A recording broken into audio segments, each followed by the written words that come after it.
다 함께 주님 가르쳐 주신 기도로 새벽 기도회를 시작하겠습니다. 하늘에 계신 우리 아버지여, 이름이 거룩히 여김을 받으시오며 나라의 임하옵시며 뜻이 하늘에서 이룬 것 같이 땅에서도 이루어지이다. 오늘날 우리에게 일용할 양식을 주옵시고 우리가 우리에게 죄 지은 자를 사하여 준 것 같이 우리 죄를 사하여 주옵시고 우리를 시험에 들게 하지 마옵시고 다만 악에서 구하옵소서. 대개 나라와 권세와 영광이 아버지께 영원히 있사옵나이다. 아멘. 다 함께 찬송가 542장 부르시겠습니다.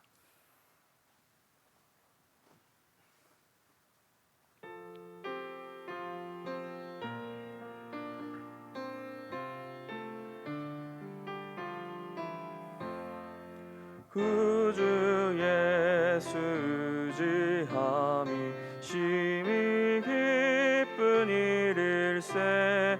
영생 허락 받았으니 의심하 주 없도다. 예수 믿는 것은 받은 증거 많도다. 예수 귀한 예수 믿음 더욱 주소서. 구주 예수 의지함이 심히 기쁜 일일세. 주를 믿는 나의 마음 그의 피에 적시네. 예수 믿는 것은 받은 증거 많도다.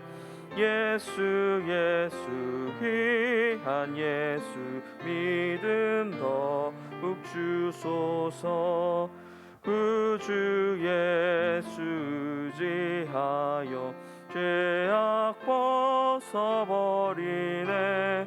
안위 받고 영생함을 주께 모두 얻었네.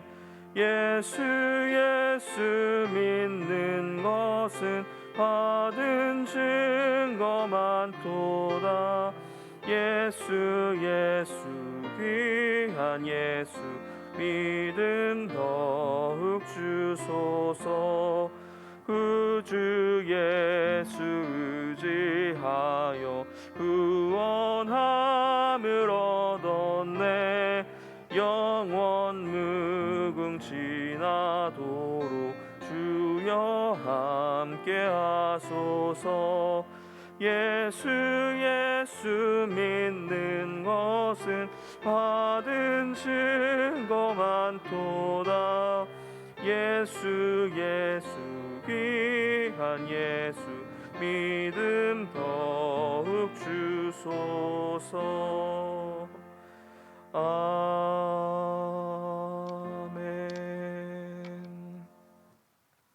오늘 우리가 함께 기도할 열방을 위한 기도 제목은 인도네시아에서는 기독교와 비이슬람 여성에게 히잡을 착용하도록 강요하고 거부하는 학교와 직장에서 불이익을 당하고 있습니다.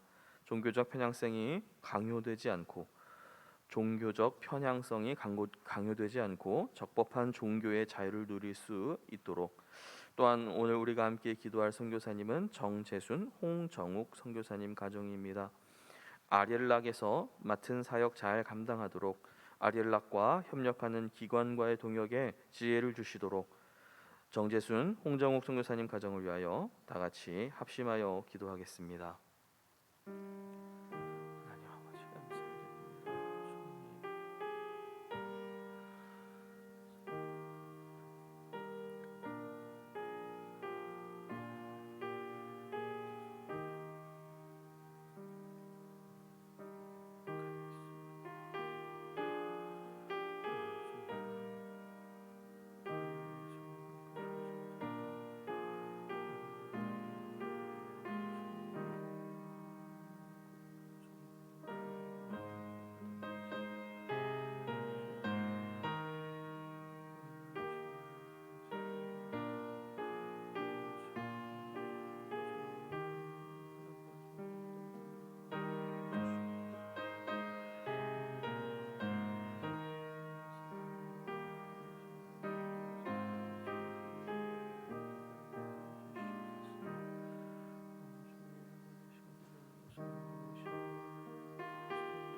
예수님의 이름으로 기도드립니다.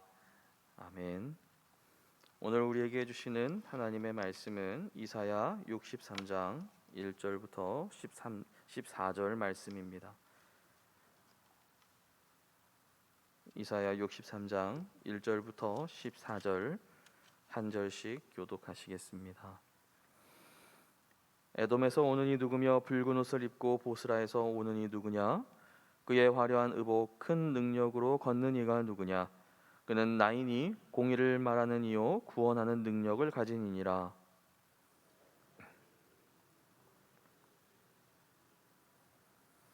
만민 가운데 나와 함께한 자가 없이 내가 홀로 포도즙 틀을 밟았는데 내가 노함으로 말미암아 무리를 밟았고 분함으로 말미암아 짓밟았으므로 그들의 선열이 내 옷에 튀어 내 의복을 다 더럽혔음이니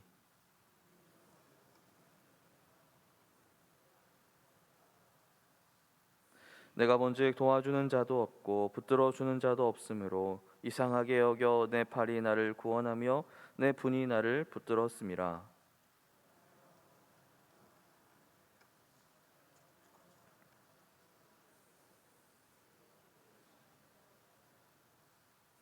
내가 여호와께서 우리에게 베푸신 모든 자비와 그의 찬송을 말하며 그의 사랑을 따라 그의 많은 자비를 따라 이스라엘 집에 베푸신 큰 은총을 말하리라.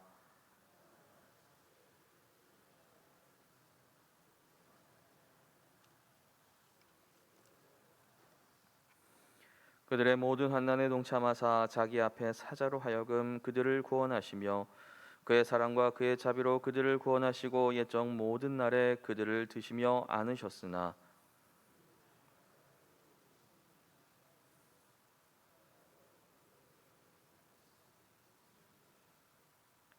백성이 옛적 모세의 때를 기억하여 이르되 백성과 양떼의 목자를 바다에서 올라오게 하신 이가 이제 어디 계시냐? 그들 가운데 성령을 두신 이가 이제 어디 계시냐?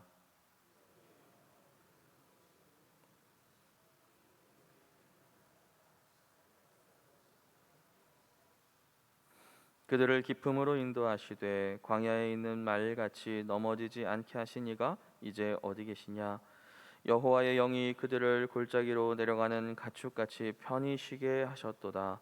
주께서 이와 같이 주의 백성을 인도하사 이름을 영화롭게 하셨나이다 하였느니라. 아멘.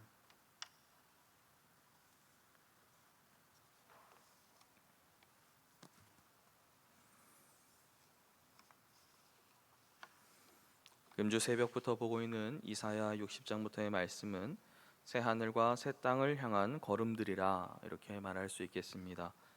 기록된 예언들 말씀들 가운데 성취된 것도 있으나 우리 구주 예수께서 재림하실 때 온 세상에 하나님이 정하신 종말의 때에 가서야 이루어질 말씀들도 우리는 보아왔습니다. 요한계시록과 연결될 수밖에 없는 이러한 말씀들을 우리가 이사야에서 보면서 하나님의 거대한 흐름, 그 하나님의 영이 분명한 목적과 방향을 가지고 이끌어가고 있음에 우리는 놀랄 뿐입니다. 이 말씀으로 시작하는 이유는 오늘 본문을 읽으셔 보셔서 알겠지만 어제까지와는 달라도 너무 다른 주제가 갑자기 전개되어서 당혹스러운 생각이 드시는 분들이 있으실까 하는 생각이 들었습니다. 이사야 앞부분에서 수도 없는 심판, 회복 약속, 또 그것이 반복되는 그런 말씀들을 우리는 많이 보았습니다. 스스로 의를 행할 수 없는 그러한 이스라엘 백성들에게 드디어 이사야 60장부터 이제부터 하나님께서 좀 이들을 용서하시고 완전한 회복으로 이끄셨구나, 이제 이들에게 하나님의 진정한 축복이 임하였구나 라고 그러한 말씀이 전개되는가 싶었는데 오늘 본문 다시 잔혹한 심판을 만나게 합니다. 이사야 주석의 저자 알렉 모티어의 글에 이런 말이 있습니다. 이사야서는 모든 것이 다 성취된 것으로 보이는 지점에 도달할 때마다 우리는 아직 아니다를 만난다. 이사야 63장을 읽은 후에 당황하던 저에게 이 말은 한 줄기 빛과 같았습니다. 물론 이 말은 이사야 말씀에 대한 이야기지만 또한 우리 신앙에 시사하는 바가 크다라는 생각이 들었습니다. 구원받고 천국에 들어가는 것이 우리 신앙생활의 전부로 이해하는 것은 참 신앙이 무엇이고 주님께서 우리에게 전가하신 의가 무엇인지 다 모르는 것이겠지요. 오히려 우리는 그분께 가까이 가면 갈수록 우리는 그 나라에 정말 어울리지 않는 죄인이다라는 것을 깊이 깨닫게 됩니다. 우리는 아직 아닌 존재들입니다. 삶의 고비가 거듭 재차 또 다가올 때마다 사랑하는 성도 여러분, 주님 언제까지입니까로 반응하시기보다는 네, 저는 아직 아니지요. 주여 당신의 의와 구원으로 나를 채워주시기를 고백하시는 그런 우리의 신앙이 되었으면 좋겠습니다. 이사야의 주제 흐름에서 보자면 이스라엘의 영광스러운 회복으로 이 이야기가 맞춰지는 것은 새하늘과 새 땅으로 걸어가는 이 긴 장대한 드라마의 내용상 마지막 회가 될 수는 없습니다. 무엇이 빠졌습니까? 바로 공의와 심판이 남았다는 것입니다. 주께 돌아오는 백성들이 있는가 하면 시온의 대로가 열렸고 온 세상이 알아볼 시온의 깃발이 그 성에 꽂혀 있는 것을 보고도 돌아오지 않는 자들은 여전히 있기 때문이지요. 어제 보았던 62장 8절에 이런 말씀이 있었습니다. 곡식을 약탈하는 원수들과 수고하여 얻은 포도주를 빼앗아 마시는 자들이 마지막 때까지 있을 것이기 때문이죠. 잘 짜여진 드라마의 마지막 회는 구원의 날과 함께 반드시 보복의 날이 주제로 등장해야 합니다. 이것이 오늘 63장 1절부터 6절에 전개되는 하나님의 사자의 잔혹한 심판이 다시 등장하는 이유입니다. 우리도 드라마를 볼 때 떡밥이나 복선이나 암시가 해결되지 않은 채 그냥 맞춰지는 것을 원치 않습니다. 그러하듯 구원과 심판은 반드시 공존해야 합니다. 신학자 스마트는 이렇게 말합니다. 심판의 날이 없으면 구원의 날도 존재할 수 없다. 하나님의 진노와 긍휼은 모순이 아니라 하나로 결합된다.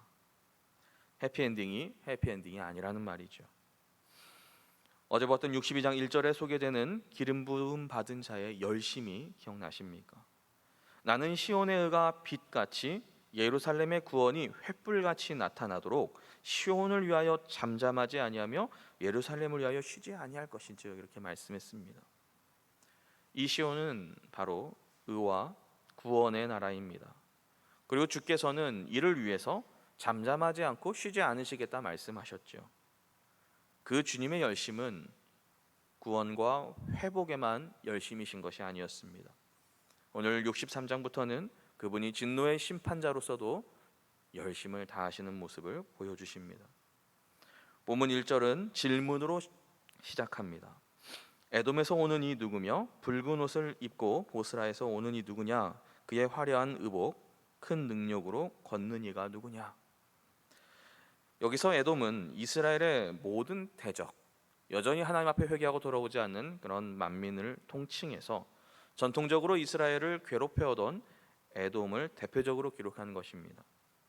에돔에서 왔다는 것은 이스라엘을 대적하는 자들, 시온의 영광이 회복되고 온 세계 가운데 하나님의 제사장 나라로 시온이 그 지위를 회복했음에도 여전히 그것을 대적하는 나라를 의미합니다.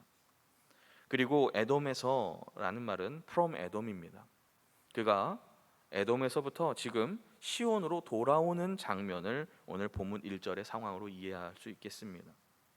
이어지는 질문을 보시면 붉은 옷을 입고 보스라에서 오는 이 누구냐? 그렇게 묻습니다. 보스라의 의미는 또 다른 지명이 아니고, 물론 본문에서는 지명을 의미했지만 보스라의 의미는 포도주 양조장이라는 의미가 있습니다. 그는 분명 에돔에서 올라오는 길이었지 보스라에서 온 것이 아닙니다. 아마 이 사람의 옷이 붉은색인 것을 보고 포도주 양조장의 포도즙 틀에서 일하다가 포도즙에 물든 것과 같은 모습을 비유하여 그렇게 물어본 것이라, 아마 그의 옷이 이상하리만치 붉은색이었을 것으로 이 말씀은 미루어 우리에게 생각하게 합니다. 그의 모습은 화려한 의복, 큰 능력으로 걸어왔습니다. 화려한 의복의 원어전 의미는 눈에 확 띄는 옷차림이라고 합니다. 큰 능력은 약함이 전혀 없이 위풍당당함을 의미합니다. 즉 시온으로 돌아오는 그의 모습과 분위기는 멀리서도 눈에 확 띌 정도의 붉은 옷을 걸치고 그 걸음걸이는 위풍당당한 용사처럼 걸어왔던 것이죠. 그가 누구냐? 그 애가 스스로 대답합니다. 그는 나이니 공의를 말하는 이요 구원하는 능력을 가진 이니라. 공의를 말하고 구원하는 능력을 가진 이는 이사야서에서는 한 분밖에 없습니다.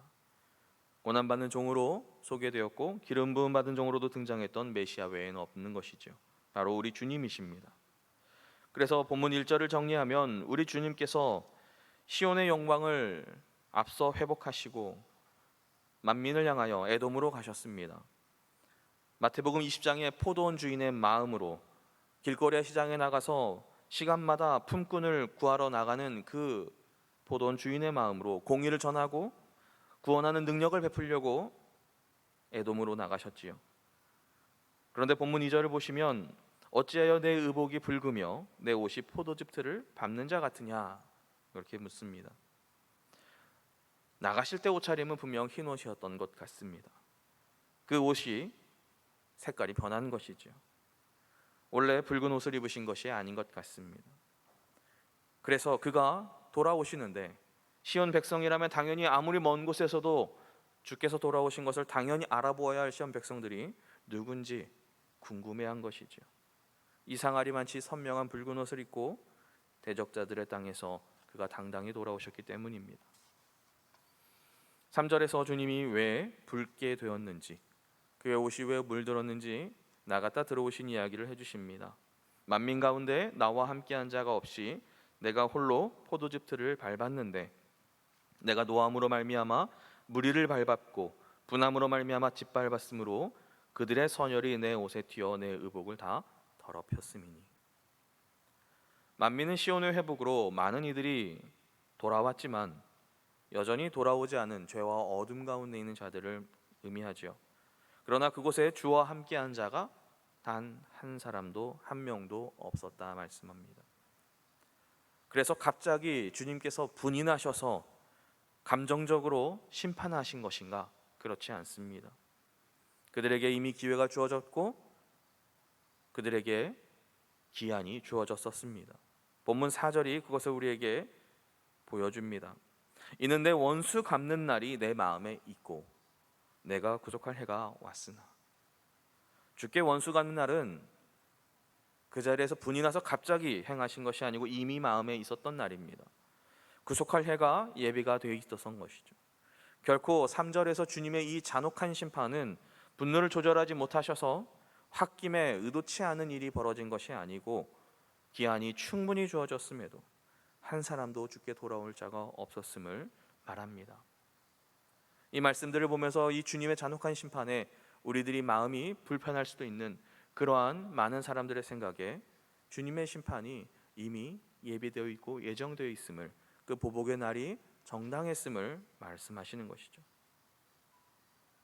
우리 주님은 보복의 날 그분의 구원의 능력, 즉 회개하고 돌아오는 자에게는 한없는 자비를 베푸실 능력, 구원의 능력을 가지신 분이시나 이 보복의 날, 원수 갚는 날, 그가 포도즙 틀에서 포도를 밟듯이 무리를 밟고 짓밟으셨는데 그 선열이 옷에 튀어서 옷이 다 물들었다라는 말씀이죠.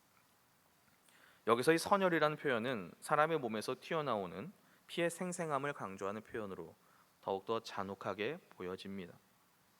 6절 역시 주님의 이 보복의 해가, 심판이 얼마나 잔혹한지 우리에게 보여주죠. 내가 노함으로 말미암아 만민을 밟았으며 내가 분함으로 말미암아 그들을 취하게 하고 그들의 선열이 땅에 쏟아지게 하였느니라. 주님의 노함과 이 분함은 이사야서 앞선 장에서도 수도 없이 기록되어 있었습니다. 주님께서는 심판을 경고할 때마다 백성들이 여호와께로 돌아오지 않을 때마다 하나님의 진노의 잔이 얼마나 무서울지 경고하셨지요. 그러나 오늘 본문에 등장하는 이 진노, 보복은 많이 다릅니다. 이번에는 용서가 없고 돌이킬 기회가 없다는 것입니다. 6절에서 선열이 땅에 쏟아져 버렸다라는 이 말씀은 다시 주워 담을 수 없는 이 심판이 최종적인 심판임을, 진짜 마지막임을 우리에게 알려주는 것입니다. 그러나 이 최종 심판, 보복의 날을 믿음으로 그 주님의 마음과 심정을 우리가 조금이나마 생각하면서 그날을 준비하며 살아가는 성도는 인생의 끝이 그게 끝이 아닌 것을 깨닫게 됩니다. 우리 그리스도인들에게 죽음조차도 끝이 아님을 우리는 믿지 않습니까? 마지막 날이 아닌데 마치 돌이킬 수 없는 보복의 날이 내 앞에 다가온 것처럼 산다면 우리에게 허락하신 소중한 은혜의 해를 우리는 다 놓치게 됩니다. 여러분 앞에 어떤 절망적인 상황이 놓여져 있을지라도 주님은 우리에게 오셔서 이렇게 말씀하실 것입니다. 본문 1절에 있는 말씀처럼 나는 공의를 말하는 이요 구원하는 능력을 가지니라. 이 말씀을 통해서 우리는 잔혹한 심판을 다루시는 이 마지막 날 보복의 날에 그 심판이 예수님 앞에서 우리는 그 주님을 오해하지 말고 오히려 우리에게 은혜의 해를 예비하신 그 주님을 기억해야 할 것입니다. 특별히 본문 4절 말씀을 보시겠습니다. 이는 내 원수 갚는 날이 내 마음에 있고 내가 구속할 해가 왔으나 말씀합니다. 원수 갚는 날은 날이지요. 그러나 구속할 해는 해입니다. 그 날이 비대칭입니다. 주님의 마음이 어디에 있는지 우리에게 보여줍니다. 마찬가지로 우리 하나님께서는 우리를 구원하기를 원하시고 우리의 구원자로 항상 나타나기를 원하시는 주님이시라는 것입니다. 7절부터는 장면이 완전히 바뀝니다. 또 다른 인물이 등장합니다. 이 사람은 여호와께서 우리에게 베푸신 일을 전하고 있습니다. 여기에서 이 7절부터 등장하는 말하는 사람은 또 다른 인물로 그 사람은 우리들에게 말을 전합니다. 여기서 등장하는 우리들은 이 시온에 사는 사람들이죠. 그리고 이 사람들은 바로 우리에 대한 하나님의 생각을 기억하게 하는 그 말을 전하는 사람입니다. 이 사람이 누군가 62장에 등장했던 사람인데요. 62장 6절 말씀을 보시면 예루살렘이여 내가 너의 성벽 위에 파수꾼을 세우고 그들로 하여금 주야로 계속 잠잠하지 않게 하였느니라. 너희 여호와로 기억하시게 하는 자들아 너희는 쉬지 말며 말씀합니다. 바로 7절부터 등장하는 여호와께서 우리에게 베푸신 일을 시온 사람들에게 전하고 기억하게 하는 이 사람은 파수꾼입니다. 파수꾼은 성벽 위에서 백성들을 모아놓고 이스라엘에 베푸신 그 하나님의 은총이 어떠함을 사람들에게 전합니다. 왜 전합니까? 바로 하나님에 대한 생각을 계속 깨닫게 하기 위해서입니다. 어제 보았던 것처럼 파수꾼은 구원의 완성의 날까지 긴 기다림의 시간을 그 시온의 백성들로 하여금 견디어내고 함께 이 시간들을 살아낼 수 있도록 그 하나님께서 예비하신 은혜의 해를 기다리도록 도와주는 자들입니다. 그래서 원수와 이방인들에 의해서 그 믿음과 신앙이 빼앗기지 않도록 늘 깨우고 함께 기도하고 지키는 자들로 등장했습니다. 파수꾼이 왜 성벽 위에서 백성들을 모아놓고 모세와 옛적부터 하나님께서 행하신 그 구원의 이야기들을 계속 백성들에게 전할까요? 그 이유는 새하늘과 새 땅을 향해 나아가는 시온의 백성들에게 이 기다리는 시간이 결코 녹록지 않기 때문입니다. 하나님을 잊지 않도록, 오해하지 않도록, 마치 그분의 진노의 심판이 마지막인 것처럼 여겨져서 그 약속을 혹여나 잊어버리지 않도록 끊임없이 백성들에게 기도하게 하고 백성들을 지키고 반드시 여호와께서 약속을 다 이루실 때까지 그 약속을 지키실 것이라고 기다리는 자입니다. 사랑하는 성도 여러분, 말씀을 맺겠습니다. 심판의 날과 구원의 날은 하나님 안에서 완전한 날입니다. 진노가 있어야 긍휼이 있는 것입니다. 도리어 지금 우리에게는 진정 마지막 날을 잘 준비하는 파수꾼의 삶이 요구됩니다. 삶에 찾아오는 마지막인 것 같은 모든 마지막이 아닌 일로부터 우리는 하나님의 긍휼을 빼앗겨서는 안 됩니다. 늘 깨어서 기도함으로 하나님께서 우리 가정과 교회와 공동체를 늘 기억하시고 그분이 쉬지 않고 우리를 위해서 일하시도록 그렇게 파수꾼의 사명을 감당하시는 저와 여러분이 되시기를 주님의 이름으로 축복합니다. 오늘 주신 말씀을 기억하며 기도하시고 또한 개인적인 기도 제목들을 놓고 각자 기도하시다가 자유롭게 돌아가시겠습니다. 합심하여 다 같이 기도하겠습니다.